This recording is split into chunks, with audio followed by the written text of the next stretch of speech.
Dear Diary, well, Diary, it's been a day. I survived another night of guess my bedtime. It was 2 a.m., by the way, followed by a riveting round of how long until my brain shuts up, and topped off with my favorite guessing game. How long will I stay asleep before my bladder threatens to explode? That last one always keeps me on my toes. Because it doesn't matter if I stop all liquids before dinner and then expel those liquids to the point of dehydration moments before climbing into bed. The bladder will still play its little will I or won't I make you pee yourself game. I have to admit, jolting upright in bed, then running for the bathroom only 2 hours after finally falling asleep is so much fun. It's like a wonderful little surprise that brings so much joy to my life. And if all of that wasn't bad enough, last night I was blessed with the night sweat fairy. That little bitch that decided to show her pranking ass at the worst time. First, she turns up my body temperature to the point of I feel like I'm baking on the inside. And not to mention, I could probably fry an egg on my skin. And then leaves said temperature there just long enough to kick all the blankets off. Then she runs away and hides in a dark corner and she waits. Because what happens after your body temperature gets that high and your body is pouring sweat and now the blankets are off? Why, your body temperature drops. And now you're cold and wet. I think this is hubby's like one of his favorite games because it's a constant state of blankets on, blankets off, blankets on, blankets off for God only knows how long. Hot, hot, cold, and wet. Hot, cold, and wet. Man, I feel like a woman in perimenopause. And to think, the day hadn't even started yet. So now, fast forward to morning. Well, the morning after the sun comes up. Running for the bathroom yet again.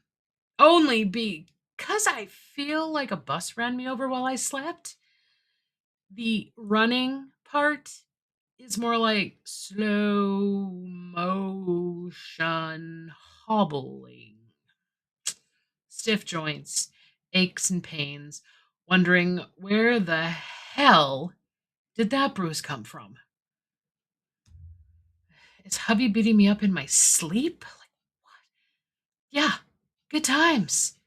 Then, if all that shit wasn't bad enough, I look in the mirror as I wash my hands and I almost have a freaking heart attack at the face looking back. Where the hell did that wrinkle come from? Was that there yesterday? Is that another gray hair? Is my hair thinner today? Whose face is that? So I slapped some cold water on my face in a feeble attempt to tighten my skin and erase the wrinkles. I go out and I start my day. But first, coffee. Yes, coffee. The nectar of the gods. People should really be thanking me for drinking coffee. I mean, it's preventative measures, really. It's the one thing keeping me from committing homicide. Yeah, the world is a safer place when I'm caffeinated. You're welcome, world. So, the rest of the day would have been okay if not for the damn.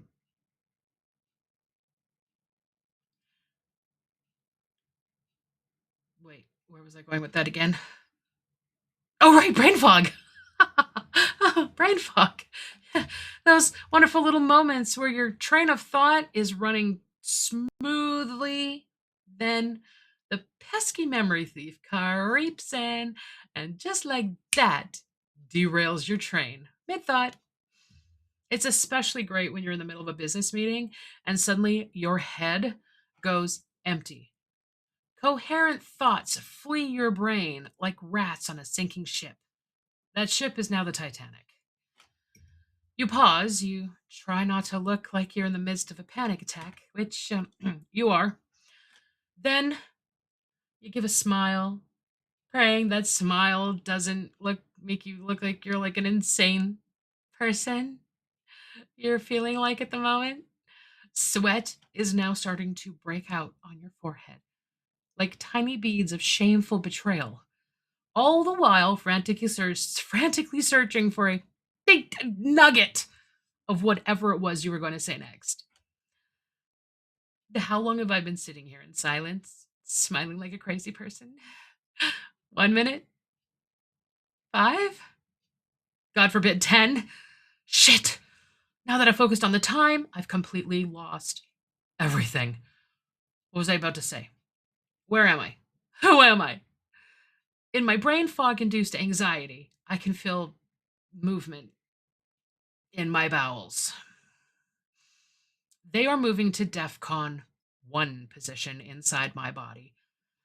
Dear God, I am either going to throw up or shit my pants. Or worse, both. Meanwhile, that clock it's still ticking, and now I can see the stares, the eyes looking at me with a combination of pity and worry. Jesus, is the room spinning? Is it getting dark in here? Then, just as I think I'm about to pass out, throw up, and shit my pants, sudden, beautiful relief. No, not from my bowels.